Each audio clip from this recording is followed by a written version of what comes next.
कल्याण मुरबाड रोडवरचा हा shard bridge, या रस्त्याचं डांबरीकरण करून 1 महिना सुद्धा झाला नाही, त्या रस्त्याची अशी अवस्था झाली.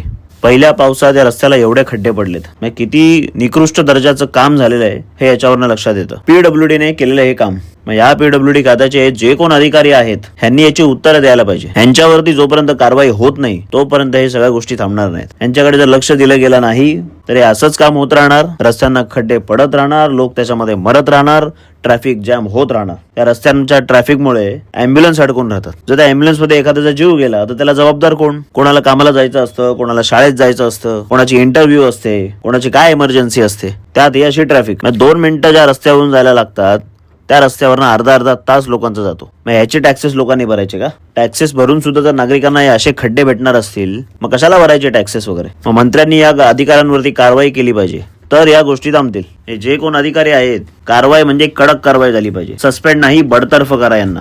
कर्तव्यामध्ये कसूर केली म्हणून तुरुंगात टाका, यांना कारवाई करा. कडक शासन जोपर्यंत यांच्यावरती होत नाही तोपर्यंत हे सुधारणार नाहीत. मागे या शार्ड ब्रिजला अख्खं भगदाड पडलं होतं, तरी यांचे डोळे उघडले नाही, तरी हे सुधारले नाहीत. लाजा वाटत नाही या लोकांना. ज्या ब्रिजवरनं दिवसाला हजारो लोक प्रवास करतात त्या ब्रिजची ही अवस्था आहे. नॅशनल हायवे, तो राष्ट्रीय महामार्ग, रस्त्याची ही अवस्था आहे. ग्रामीण भागात आमचं जाऊ दे, विशेष जाऊ देतो, शहरांमध्ये ही परिस्थिती आहे.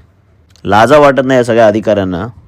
हा व्हिडिओ जास्तीत जास्त शेअर करा. जय हिंद, जय महाराष्ट्र.